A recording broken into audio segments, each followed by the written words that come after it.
Alright, today I'm going to get into a little bit of tag team wrestling. I got 9 releases to get through. We're going to start with the first one, the overview. Allied Powers, the world's greatest tag teams. You see, you got DX. I mean, you can't really call them a tag team if there's 3 up there. You got Edge and Christian. So, Hardy Boys. You know, they got some good shots here. Miz and Morrison, Hardy Boys, Shawn Michaels. The only thing, a lot of people didn't like this set. I'm okay with it. Just, I wish that they would have, they don't go in order. That's the issue. Not only do they not go in order, but it's not even like a countdown style. It's not no kind of anything. So it just jumps all over the place. But you do get, well, basically you get mini documentaries. It's hosted by the Miz and Morrison. You get little documentaries here with each tag team, and then you get a match after that. Bulldog, Steiner Brothers, but then you go from 1985 to 1991 to 1987 to 1999. I would definitely have to say that I don't like that about this. But other than that, I think the content is pretty good. I mean, you can't go wrong with a lot of it. The Rockers and the Brainbusters there, Madison Square Garden. You get Demolition, you get the Dudleys, you get the Outsiders, you get Tully and Arn. I mean, you get pretty much all of the tag teams that you can think of. Edge and Christian, Rock and Roll Express, the Outlaws, Road Warriors. Now,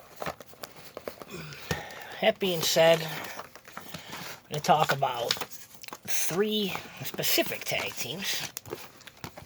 One of them is your tag team champions right now, Miz and Morrison. Now, technically, this one here obviously is not a tag team release, but I kind of put it in here because I really like these guys. Morrison's DVD is another one that doesn't really go over too well. A lot of people didn't really like this release. It's not really too much the fact that I don't like the release. It's just I don't really know why they came out with this so early.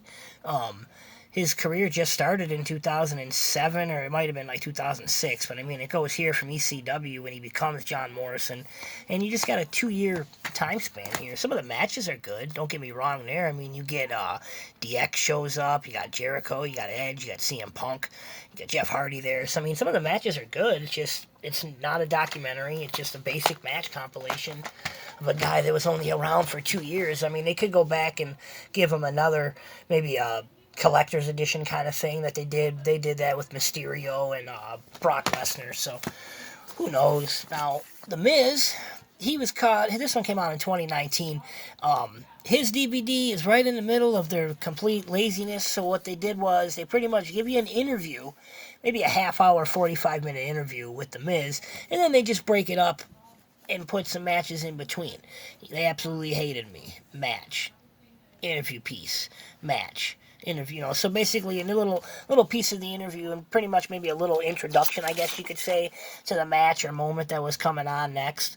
You get his WrestleMania 27 match against John Cena. You get his Money in the Bank win. You get his, I'm pretty sure you get his cash in. Right here, Monday Night Raw, November 22nd. You get Raw 1000. So there's a lot of good stuff. I actually pretty much enjoyed this DVD a lot. The Miz really, The Miz might be the only guy that was pretty much, I literally could not stand The Miz. Just because of who he was. His gimmick was terrible. I could not stand anything about him. And now, he won me over, especially as the heel role, and he was cool. He was cool as being a good guy, and then especially when he fought Shane McMahon and stuff like that. So, yeah, I'm a huge fan of The Miz nowadays. Now, legitimate tag teams, I would say I'm going to go in order of my 3 all-time favorites. Don't get me wrong, there's only been a couple of DVDs for tag teams, but I could combine some of these other ones up there and call it a tag team DVD, just like I did with those 2. But we're going to start with the Hardy Boys. First off, Leap of Faith. This is very old. This is a 2001 WWF release, so you do get about a 10-chapter documentary. Pretty good. Goes into pretty much the first couple years of their run, 99, 2000. And the matches that you get the 5 matches that I think you get 6 matches, but I mean this ladder match, this TLC match, this cage match, and this TLC 2 match are probably, I would say, probably up there. If you were to have a top 10, those 4 matches have to be on there somewhere, all 4 of them. So, after that, it came out in 2008 with Twist of Fate the first time, the Matt and Jeff Hardy story. Now, I like the way they did this one, too, because you do get 2 discs, and disc 1 is the Matt Hardy story, and disc 2 is the Jeff Hardy story. So it did go pretty cool into that. I did like that. And the insert was the same way. You get a handful of matches. You get Matt's documentary. Jeff's documentary is not nearly as long. And then you get a lot of his stuff too. So it's pretty cool the way they did that. But what was kind of unexpected was the following year in 2009, Jeff Hardy got his own release, My Life, My Rules, and what it is it goes into the day of August 25th, 2009, and that's a SmackDown taping in Phoenix, Arizona, and it's just got some stops along the way. 9:59, 10:03, 10:07, 10:12, and it ends up getting into the main event cage match against CM Punk, and then in between there, it talks about his return and when he was out again for drugs. I believe is like the 3rd time he had failed drug test, and then it goes through the entire collection, his entire career. I did the math here. June 25th, 1994, Jeff Hardy versus the 1-2-3 Kid on Superstars. He's 17 years old. He's 2 months out of his 18th birthday. So, I mean, I feel like that's really cool. And it's really cool for them to even include that. I don't even know if it's legal for him to have been wrestling under 18. All them same matches from the first collection are on this one. The tag team stuff, especially here, you do get a lot of Raw stuff, which is pretty good. I mean, I really liked this release too. This was really good. Jeff Hardy versus CM Punk, and then that steel cage match. So you do get that match in its entirety. And then in 2019, it may have been 2018. Not 100% sure. I think it may have been I think it was 2018 when I think about it, but. 2018, WWE came out with one more. This one's also called Twist of Fate, but now this one's called The Best of the Hardy Boys. Now, you talk about laziness, at least we got an insert, but, what's up with this? It's, only a half page. You can't even really tell on the video, which is kind of cool, but whatever.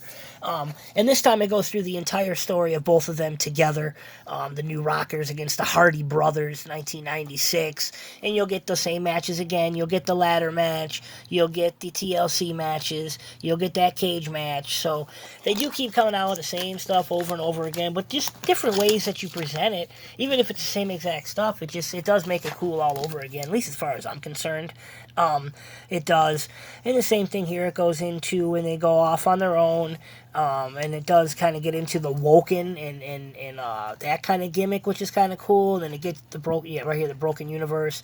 And then the return at WrestleMania 33. So a pretty good in-depth match compilation, and it's the same exact deal as the rest of the releases. You get yourself about a 45-minute interview, and you split that up over 10-15 segments. Now, next up, if you wanted to call this your favorite tag team of all time or the best tag team of all time, I would have no argument with that. The Road Warriors, Hawk and Animal, R.I.P. to both of these guys.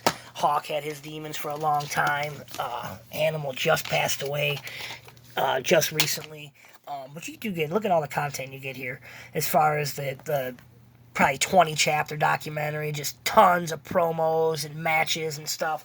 So the Road Warriors, to me, were especially in the heel days, they could pretty much do it all. They had the power, they had the high flying, they had the mic skills, they had the look with the cool spikes and the face paint and the mohawk and the tongue and all that. So they were able to do it all, and they were able to get into pretty much all the territories and be successful. I mean, in the AWA, they were in the Crockett Senior Cup, so obviously WCW a long ways as the Road Warriors.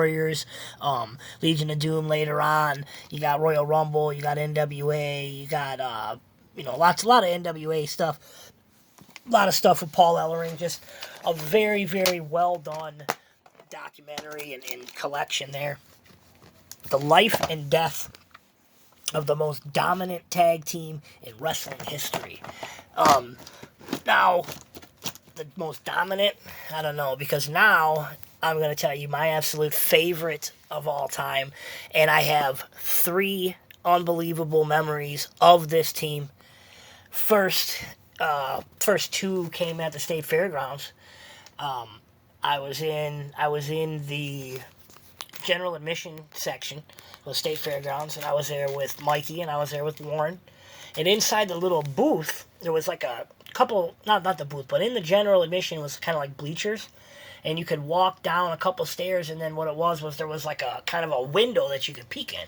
And in that window were all of the ECW superstars. Periodically, I guess that's where they would group up, and that's where they would watch the matches. And I was able to see Devon, Bubba Ray, Big Dick was in there too. All 3 of them were in there. I just kind of gave them the little, head nod. You guys are awesome.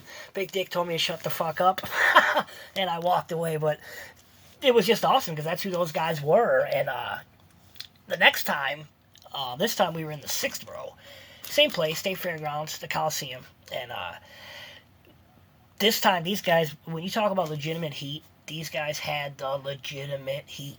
They were literally out in the ring with a microphone in our direction. Are you mad at Devon because he's better than you or because he effed your mama in the A last night?